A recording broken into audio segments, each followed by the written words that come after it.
Hello everybody, welcome to another video. Today it is the 1st of September. Today we're looking at how all the fronts, whether it be Vuhledar, Pokrovsk, Selidove, Krakow, are all going to begin to converge based on what we're seeing today and its impacts on the future. So of course, beginning with Vuhledar, we have information circulating over the past week of unit rotations. 72nd Mechanized Brigade has been stationed here with support, artillery supports, from the 148th Artillery Brigade, which is currently split between responsibilities in southern Donetsk and in Kursk. So in regards to the 72nd, even without the external supports of the 148th, it has a very strong artillery and drone component, and it's been holding out primarily on its own against numerous Russian attempted attacks over the past couple of years. But over the past year, you could say that their presence here has been enough on its own in order to prevent any sort of significant Russian attempts to assault it directly. Now what we're seeing is that after all that period, of course, attrition rates begin to rise, and that is an issue because 72nd is one of Ukraine's most elite units. It's been used to help stabilize the situation in areas to the northeast, for instance, near Vodiane or Konstantinivka in the past. It's been heavily involved in drone reconnaissance and targeting efforts whenever the Russians amass a large amount of armored vehicles and begin armored assaults. So it's been very effective in that role, but it's been doing it for so long that, of course, it adds up given the fact that the Russians, even here, they do have a really large advantage when it comes to artillery. And that, of course, is aided by the fact that the Russians do have these large batteries nearby in the city and outskirts of Donetsk. So it was reported by this Ukrainian People deputy, Mariana Bijula. She's a part of the Verkhovna Rada, and she used to head a subcommittee, I believe it's subcommittee of national security, defense, and intelligence. So that is a really important role, but she resigned from that role before there was going to be a vote on removing her. And a lot of that has to do with her openly criticizing Zaluzhny because this was while he was still commander in chief. And ever since, she's been sort of infamous in Ukrainian politics for going out publicly and reporting about things that are going on, at least according to her. We can't say with full certainty, but things that she's claiming are going on behind the scenes. And it's information that has not been disclosed by a lot of Ukrainian media sources or by the Ministry of Defense. And so, of course, that leads to controversy. You could talk about how it undermines national security. And so then there's a lot of criticism thrown her way from Ukraine internally. And so she's saying that as of this week, Syrskyi planned to move away the 72nd Brigade from its location in Vuhledar. And for a while, she was the only one saying it. Now, pro-Russian sources are also beginning to repeat that. And so it is becoming a likely possibility. And the first layer to this entire story is that the 72nd Brigade is being rotated out. But then there are other layers being mentioned by pro-Russian sources. What they're claiming is that the 110th Mechanized Brigade is going to be moved in to fill in the gap left by moving out the 72nd. So if you guys may recall, the 110th is actually located north of the Toretsk River at the moment. 110th serves a really important role as it is the main unit protecting the highway that connects Konstantinivka to Pokrovsk. You could see that highway in yellow. And if we zoom out, you'll actually see how it connects to Myrhorod and Pokrovsk. So 110th is stationed in this really dense trench area, which is also located in a higher elevation, overlooking the villages the Russians have taken over recently. So they've been involved in this defensive operation recently. And then going back to earlier in the year during the Avdiivka days, it had a lot of involvement in defending near Krasnohorivka, Stepove. And then when the Russians were closing in on Avdiivka, they were fighting in the city to really the last final streets. They were one of the final units to make it out. Then they fought in areas like Berdichi, but were rotated out for a couple of months and then got reintegrated into the fighting earlier this summer. But if we're looking at all the brigades that are present on the Pokrovsk front, you could say 110th has been given a role that is less yielding of casualties. I'll put it like that, because the focus of the Russians isn't necessarily on breaking through past the river and towards the highway at the moment. There's not enough indications based on footage or reporting to indicate that. And it's also, of course, proven by the troop allocations, where there aren't many Ukrainian brigades that are fully located here. 110th and a few others are located, and that's about it. So there is the understanding that Ukraine could perhaps move away one brigade from this particular region and send it into an area that needs it more desperately. And so that's really the genesis of the theory and the logic behind this sort of movement, but it can't be confirmed, of course. We have to wait and see based on videos that will be released by these units to confirm such a change. But 72nd, their official Telegram channel, they released a post recently making fun of Bijula and sort of rebuking her. And so that could be an admission that perhaps she is correct, but again, not 100% certain. At the same time, we're still not seeing a direct Russian assault onto Vuhledar. What we did see, though, is a video released by the 72nd. So at the very least this past week, they've still been located in Vuhledar. And it shows really insane footage of just constant, non-stop Russian bombing. It appears like 6 or 7 explosions are seen in the video, and they're visible. They make loud noises, really violent strikes towards the apartment buildings that could actually yield significant damage to the concrete slabs. So it's very clear the Russians have upped their airstrikes on this region, and of course direct artillery fire is ramping up, not only on Vuhledar but on the nearby trenches to the north, for instance, on the mine to the north, Vodiane, that's really important, on whatever route is used to make it in. But the primary focus is on making sure that the Ukrainians can no longer use the apartments as a safe zone to hide from the Russian attacks. And so they're trying to one by one take them out, or at least leave gaping holes in these apartments, force the Ukrainians out of positions, corner them, and then push through the flanks, which would be primarily through Vodiane, in an effort to not have to fight directly in the town, but actually create pressure from the northeast and then squeeze the Ukrainians out in what could be considered to be voluntarily, but of course forcing their hand in doing so. And so again, my entire point here is that the Russians, their immediate priority is taking over Vodiane and also the Yuzhno-Donbasskaya coal mine over here. Those are two immediate Russian goals, and it's going to go in tandem with the massive increase in shelling that you see going on in Vuhledar. And at the same time, you have reporting from deep states of additional Russian advances northeast of Konstantinivka, taking over 3.3 square kilometers. The Russians here are just continuing to close in on the gray zone that was left following Ukrainian withdrawal of the 33rd Brigade, for instance, or 31st, I should say. They have one battalion here, the 2nd Battalion, I believe, and the other two are fighting near the Northern Highway where the 110th is. And so at the moment, the Ukrainians have essentially acknowledged that they're falling back to this trench line over here, and it will be their goal to hold out despite the numerous Russian attempts, perhaps from the east directly, but also along this particular highway.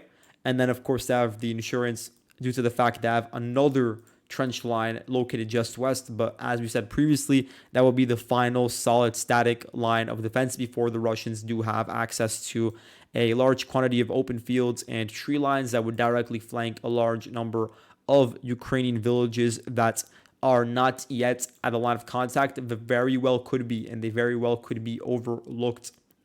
Now, at the same time, as we're looking northwards, we do have, of course, the change in geolocation southwest of Krasnohorivka, capture of around 0.8 square kilometers. I mentioned this incident in passing, but now we have geolocations that are concrete showing a Russian advance, and it was recorded by the 1st Battalion of the 46th Air Mobile Brigade. So the 1st Battalion is operating here, but then other battalions are operating further to the south around the region of Marinka, or even further south near Pobieda. But this one battalion is actually involved here, and they caused damage to around 7 Russian vehicles. So those vehicles, they really were organized and moved at the same time through the residential areas, basically running parallel to the rail line. And the goal was to dismount infantry at a certain point in the tree lines on the perimeter of the village, with the hope of finally pushing the Ukrainians out of the frame in this particular region. And then, of course, looking more long-term, pushing along this rail line and reaching an area like Hostre, because right now the Russians do have an opportunity presented to them to cut off Ukrainian remnants of certain battalions before they're able to withdraw across the Vovcha River. You can see this X over here. The Ukrainians that are still located in this region are in really serious danger because they have one bona fide way of getting across the river. And then you could think of a few other ways that are less conventional and would be much more dangerous, but given the circumstances, they will have to be attempted. And so the Russians, in this context, with that understanding, they would try to cut off any sort of Ukrainian forces before they're able to make it out fully. And that could create a pincer movement that does leave some Ukrainians behind. But we don't know if this horizontal vector is strong enough or serious enough to actually do that in time. Because at the moment, the Ukrainians definitely are involved in withdrawing. This is reported by Russian sources who claim that all of the vicinity of Novelske is now unoccupied. And you can see there are a lot of trenches here. So if that were the case, the Ukrainians are abandoning a large number of defensive holdings in the process. But so far, we don't have enough proof to say they've left all of this like 28 square kilometer region that I'm going over with my mouse. And in terms of the units here, you have the 70th Rifle Battalion, so just a TDF units, very common. And then you have the 10th Motorized Battalion. It's a unit that has been defending near Novelske. Further south, you have the Krasnohorivka axis with the troops that are defending just north of Krasnohorivka. You have the 108th Mechanized Battalion, a part of Da Vinci Wolves. You have the 9th Motorized Battalion of the 59th Brigade. We'll talk about them in a second. You have Special Purpose Battalions. So again, a lot of these are just elements of certain units, not their entirety. And that's just a nature of the fact that the fighting here is so disconnected from the main nodes that you can't send an entire brigade headquarters with all of its battalions to defend in this one region, especially given the lack of supply lines or housing once you reach the front line.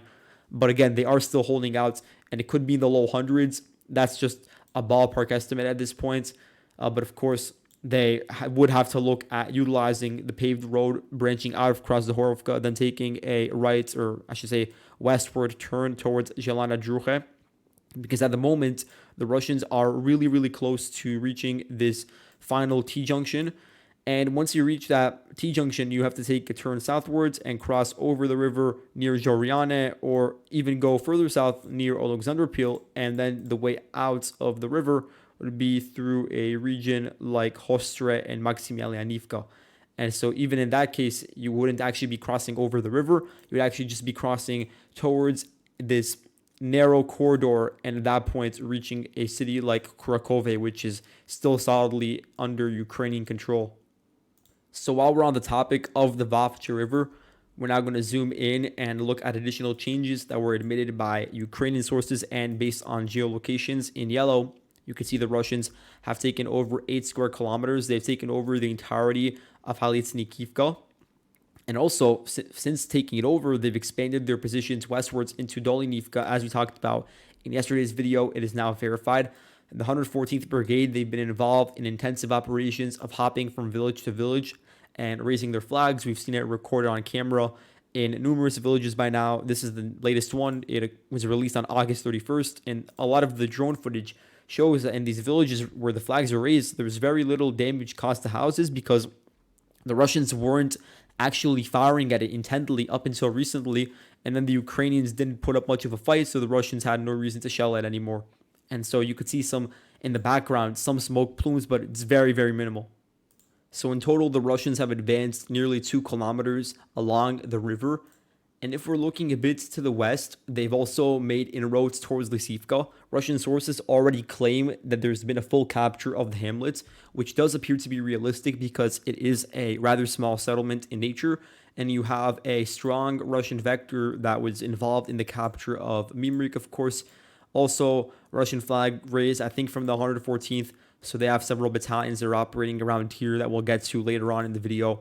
But they occupied, of course, the vertical trench line over here that is completely unoccupied by the Ukrainians and are at the very least knocking at the doorstep of Lysivka, but Russian sources do claim it's already been taken. Then you also have the push from Dolynivka, and we all know that really a large focal point of Russian advances have been present and occurring along these really large forested areas where you have accumulations of Russian forces over time, and then they push through together. And at that point, it overwhelms the Ukrainian lines, and they're able to take over settlements rather quickly. So you could see a two-pronged attack unfolding over here, or something that has already unfolded over the past couple of days. But so far, nothing about Ukrainsk falling. But the fall of Lysivka really would be significant. At that point, it wouldn't just be a threat coming in from the north, but you'd have a direct Russian push coming in from this eastern direction. And this is not a really deep village. It's not one that's wide in any way. It is larger than some of the nearby areas and has some apartments and a nearby slag heap. But again, once you reach a certain level where it's so close to the front line, it does become more difficult to utilize because you have to stand out in the open in these slag heaps and you're targeted by the Russians, whether it be drones or artillery. And also, due to being so narrow in nature, then the Russians will have the ability to pass through and create issues for whatever garrison is still operating there. Again, an issue to note is that the Russians have crossed over the Vovcha River here, and so they have access to the Ivana Seredy Street. So going southwards along this paved road, they have access to Zhelana Persha, which is now the line of contact. There's fighting going on over here with the 2nd Battalion of the 15th National Guard Brigade. They may be here, or maybe they're in Saidove. There's a question about that. And then, of course, as we said, it leads into Zhelane Druhe.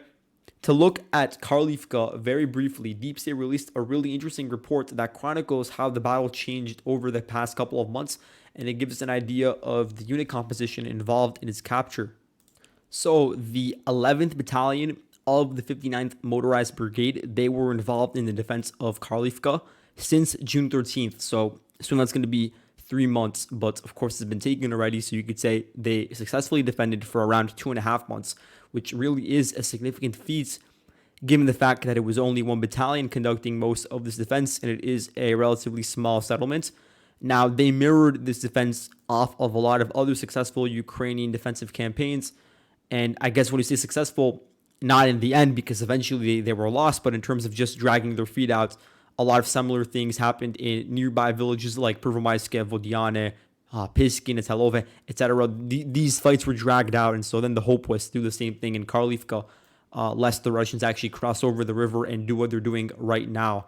And so we know how it ended, but that's less the fault of the 11th Battalion and more so a general fail of the Ukrainian command in the sector and more generally. And so just looking at over the past couple of months up until August 22nd, this battalion reported that the Russians were really striking them hard every single day, launching between 150 to 200 artillery strikes or firing landmines towards the Ukrainian positions. Every day, between 10 to 120 drone drops of grenades and 10 to 30 FPV strikes. And this was happening on a daily basis up until August 22nd, when 250 Russian soldiers, this is what they're claiming, launched an attack towards Karlivka, were able to gain ground towards the dachas, but were not able to fully take over the settlement. And ever since then, the intensity of the fighting has been increased. We're now on a daily basis, the Ukrainians suffer 200 to 500 artillery or landmines being fired, 200 grenades being dropped from drones, and 30 to 50 FPV strikes on a daily basis. And so there was a period between the 22nd and the 26th of August where the Ukrainians were able to, at the very least, maintain some positions here in the settlements, just to create a state of a gray zone and not fully see the territory to the Russians. But by August 24th, it was really difficult to evacuate the wounded. There were really diminishing routes through which to supply the Karlivka garrison with external Ukrainian positions, and that's all due to the Russians coming in from the north, because Ukrainians could hold out for months by just deflecting the horizontal attacks, but there's nothing that they could do to take into account the fact that the Russians have this massive exploitation here and used it to push southwards and flank the Ukrainian garrison. And that's what created the logistical issues, and that's what made it hard for the Ukrainians to withdraw. And so by the 28th of August, they had completely left those positions before they were fully cut off, and that was the only sensible thing to do. And so then if you're looking for a culprit, it would have to definitely be the Ukrainian command that did allow the Russians to cross the Vovcha River with such relative ease, really now, what's it been, a month and a half ago, through the village of Pokrovsk and then going into Vovcha. The fact that was something that actually ended up occurring, the fact that there was no sort of concerted effort by the Ukrainians to repel that, or to even prevent it from happening in the first place due to a lack of troop density here. That's really a huge scandal, and I haven't seen it actually sort of covered. I haven't seen Ukrainian investigations. I've seen investigations into a lot of cases of Ukrainian individual brigades, but in terms of a systematic sort of introspection into an entire sector, I haven't seen that as much from the Ukrainian general staff. And in this case, with the 11th Battalion, the commander was fired, and really you can't blame the commander himself for what occurred on its northern flank when there was no support coming in from the Ukrainian forces to the north, and it was something that was totally not anticipated.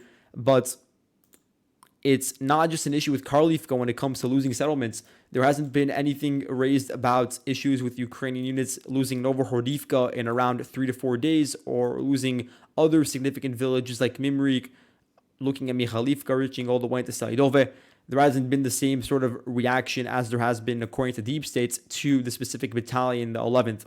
And so now the 11th is probably also retreating along with the rest of the Ukrainian forces along the same routes, going from village to village, while trying to hopefully coalesce from their perspective in an area like Ukrainsk or even further south, Hirnik.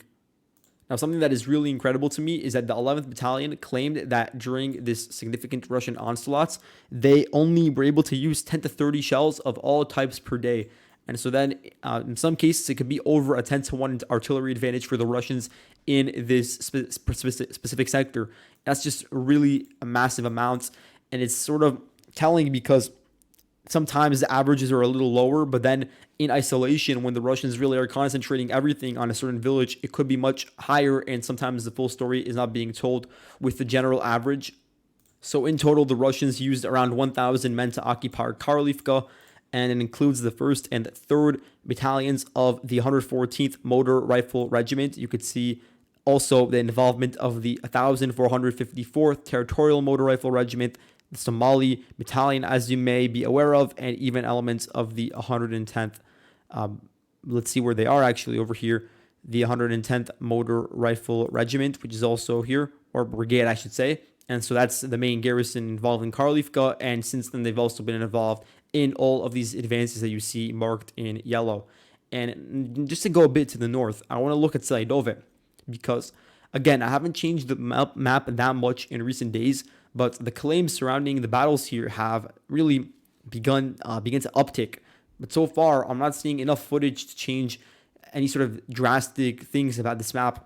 We have one video that was released by the Ukrainian side of their tank making it all the way to the line of contact and firing towards nearby Russian positions in the suburbs of Mykhailivka, and it was done under a bridge. So in the process, the Russians captured around 0.8 square kilometers, which means they are even more present in certain parts of the suburb and in the more rural areas like dachas and bushy areas. But it also means the Ukrainians do have the ability to get up close in these regions and try to conduct firing missions to keep the Russians at bay. But in terms of specific information, Russian sources were claiming they've been able to make inroads into the southern district, reaching all the way to the Moskva street over here, the vertical streets, and knocking on the door of the hospital, some claiming they've already taken it over. And so, of course, if that ends up being verified, I'll change the map to reflect that. We do know, of course, there's been a very deep push by some Russian DRG squads towards the Solana River and the nearby apartment complex. So for now, we're leaving this region as a gray zone, with some Ukrainian sources claiming the Russians do have a lot of free reign to operate around Mykhailivka Road in particular. And this is an entrance into one of the districts of Salidove, the easternmost areas that is less dense in nature, very similar in density to Mykhailivka, for instance. And so it's an area that Russian troops could fester in originally, or initially, you could say, before going into some of the more dense regions. Again, the mine here and the slag heap, still no confirmation that the Russians have taken it over. But at this point, I think it's very likely, based on reporting of DRGs operating at the Ivanhrad Stadium, in the recreation facility, and in the parks, that there's no longer a Ukrainian presence here. So I will be changing the map after this video to indicate as such. And then again, not much of an update from the northern front over here, this northern sector. It appears that the Ukrainians are trying to hold on. They're not going to withdraw immediately from Salidove, and that's because they understand the importance of losing such a major city, not just from a supply aspect, because at this point Salidove cannot be used as a rear supply hub because it is already at the line of contact, but also because the immense access that it gives the Russians to advance in so many directions. And just to begin with, advancing southwards, that is the huge issue that the Russians are able to tamper with now, and they could yield very significant gains as a result by capturing Salidove, giving them this massive hub to then go southwards, cut off the river over here, reach the Vovcha River and the reservoir north of Krakow, and then finally get rid of all these huge Ukrainian salients, whether they be the ones that are located to the east of Krakow here or even south of it, which would happen in tandem with the Russians taking over Vuhledar. And so that's sort of the midterm goal at the moment for the Russians. And the Ukrainians, according to some sources from the Russian side, have moved in the 72nd Brigade to fill in Selidove and prevent any sort of larger breakthroughs by the Russians. So I can't verify that, but that would be a huge addition, the 72nd Brigade, because it would bring in at a minimum 2,000 more men, but it could be larger. It could be as much as 4,000 troops in that unit. It's a abundant unit. It has a lot of resources and experience, despite the high attrition rates. And so it would make sense to move them in, even though they've been engaged in very high intensity combat in Vuhledar. But then 110th Brigade, moving them into Vuhledar to replace the 72nd Brigade, that's really interesting because 110th has been used previously to cover the retreat of other forces. And usually it's moved in before the Ukrainians are going to withdraw from a certain territory. It's a unit that is less it's in less of caliber than the 72nd Brigade. It has a lot of experience, but a lot of the units there or the men there are less trained and don't have as much gear, but they have been moved in previously in order to help the Ukrainians withdraw quickly, so they do act as a sort of rear guard. So now let's move on to the situation around Pischane. We just have a minor update. Zooming in, we can see there's a new video from Mykhailivka. Let's see where it was filmed. I believe it's over here from September 1st.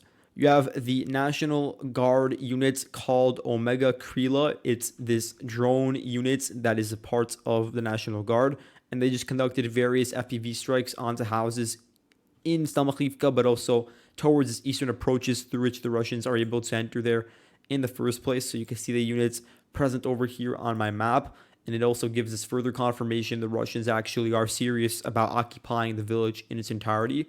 Looking a bit to the north, we can see the Russians took over this smaller piece of territory, nearly 1 square kilometer.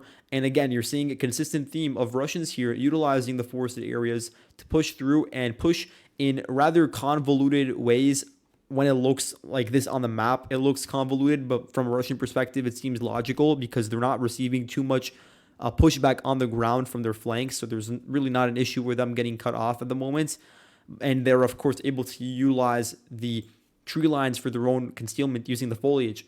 The threat for the Russians here is more so coming from the air, where you have a lot of drones dropping grenades on them and FPV strikes. So that's what the Ukrainians really are focusing on in order to maximize Russian casualties.